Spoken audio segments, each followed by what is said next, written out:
తెలుగు రాష్ట్రాల్లో ఎండలు మండిపోతున్నాయి. రోజు రోజుకి ఉష్ణోగ్రతలు పెరుగుతుండడంతో ప్రజలు ఉక్కపోతతో అల్లాడిపోతున్నారు. వాతావరణ శాఖ హెచ్చరికల ప్రకారం రాబోయే వారం రోజుల పాటు ఎండల తీవ్రత మరింత పెరిగే అవకాశం ఉందని అధికారులు తెలిపారు. ముఖ్యంగా మధ్యాహ్న వేళ బయటకు రావద్దని ప్రజలకు సూచిస్తున్నారు.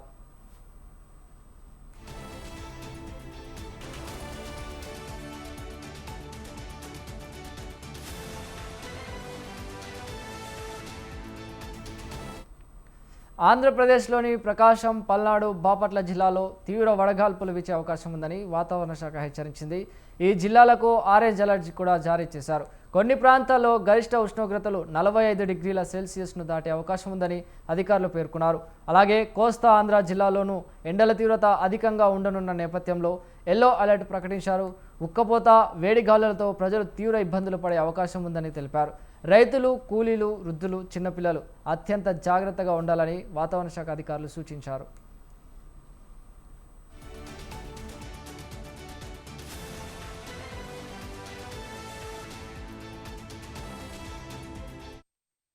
ఇటు తెలంగాణలో కూడా ఎండలు భగ్గుమంటున్నాయి. రాష్ట్రంలోని సగానికి పైగా జిల్లాలకు హీట్ వేవ్ అలర్ట్లు జారీ అయ్యాయి. రానున్న 5 రోజుల్లో పలుచోట్ల ఉష్ణోగ్రతలు 45 డిగ్రీలకు పైగా నమోదయ్యే అవకాశం ఉందని వాతావరణ శాఖ తెలిపింది. ఒడిగాలులు, అధిక వేడి కారణంగా వడదెబ్బ ముప్పు పెరిగే అవకాశం ఉందని హెచ్చరిస్తున్నారు. ముఖ్యంగా ఉత్తర తెలంగాణ, మధ్య తెలంగాణ జిల్లాలో ఎండల తీవ్రత అత్యధికంగా ఉండే అవకాశం ఉందని వాతావరణ శాఖ అధికారులు పేర్కొన్నారు. ప్రస్తుత పరిస్థితులను పరిశీలిస్తే ఈ నెల 25వ తేదీ వరకు మరిన్ని జిల్లాలకు రెడ్ అలర్ట్ జారీ చేసే అవకాశం ఉందని అధికారులు చెబుతున్నారు. ఇప్పటికే జిల్లా యంత్రాంగాలను అప్రమత్తం చేసి తాగునీటి సరఫరా, వైద్య సదుపాయాలపై ప్రత్యేక చర్యలు తీసుకోవాలని ఆదేశాలు కూడా జారీ చేశారు.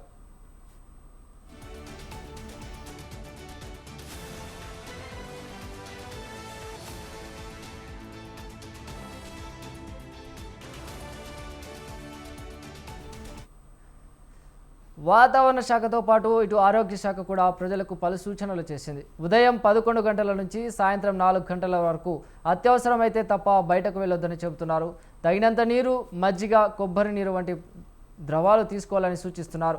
ఎండల తీవ్రత కొనసాగుతున్న నేపథ్యంలో ప్రజలు అప్రమత్తంగా ఉండి ఆరోగ్యాన్ని కాపాడుకోవాలని అధికారులు విజ్ఞప్తి చేస్తున్నారు.